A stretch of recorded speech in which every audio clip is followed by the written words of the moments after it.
Hello guys, welcome back to my YouTube channel. I know it has been a while. I have not been consistent, but I promise I'm trying. So today, I realized that there's something that everybody, both on TikTok and on YouTube, I'm always asked about how I came to Denmark, what are the different ways to come to Denmark, and I've always mentioned many different things, being a student, through marriage, and all these things. But there's one thing that I haven't mentioned, and that's something I'm going to discuss with my guest today. So before we go further, I'll just ask her to introduce herself. Hello, can you introduce yourself to my audience? Okay, hi, I'm called Abeka Lindake. Yeah, that's how you can know. Where me. do you come from? From Denmark here or? No, in Uganda. Okay. Back home originally, yeah? Okay, from home. Yeah. I'm from Kitgum. Okay. Yeah, I'm from Kitgum, Uganda, of course. Yeah. So how long have you been here? I've literally made 1 year now. Oh, you're still a baby. She has just made 1 year in Denmark. And I am soon making 17 years. Okay. So I would like to know, my audience would like to know, and I think this is going to be a learning, it's going to be something learning for the audience. Okay. So how did you come to Denmark? Oh, coming to Denmark, okay, I came here through an internship program. Wow. Yeah.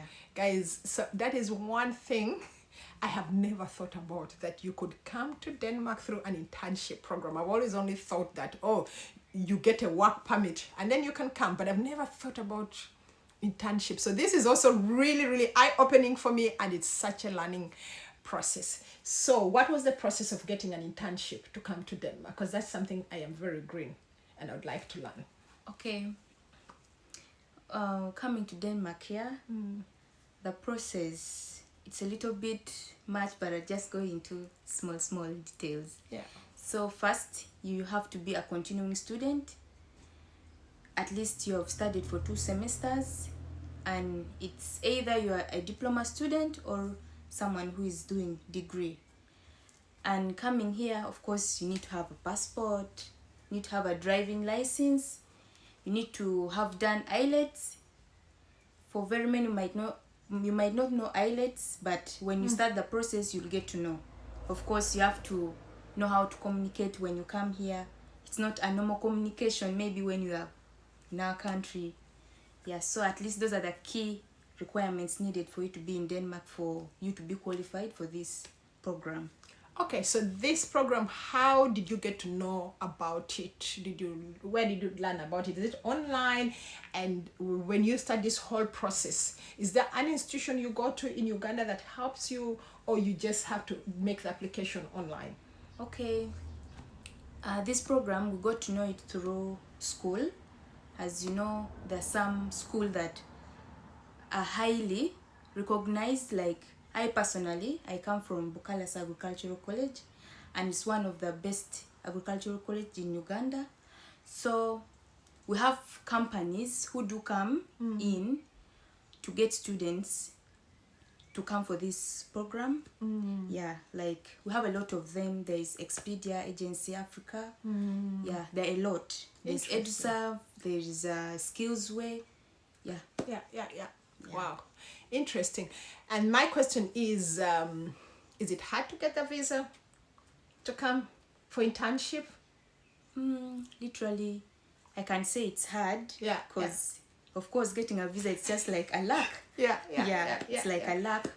Yeah, but most of the time when you have all the requirements required. If you have your papers in order, then it's because I think generally with visas, if you have your papers and the requirements in order, it shouldn't be so hard. So how is the contract? How long is the contract for internship when you come? When you're coming, in the contract, it's 18 months. Okay. Yeah. Okay, interesting. It's supposed to be 18 months, but with time, when you're good, someone who is good, and you have the respect, you're hardworking. Yeah, those are the first thing that is so needed. Yeah.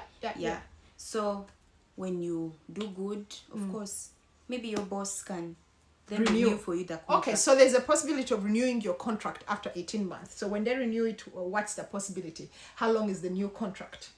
Okay, it depends. Sometimes if maybe they have a lot of workers already, but there is some maybe like they need a worker, but just in some small, like some small, I think, to do something to be added, you just add on to others, but yeah, they can mean like they just give you like 2 years. Okay. But most of the time they do give 4 years. Oh my God. Yeah. 4 years. So first you have 18 months of internship, and then if you a good worker, you cooperate with people, then there's a possibility for you to get 4 years. I think that's amazing. So for me today, I have learned something that I didn't know. Thank you so much for sharing your knowledge with me.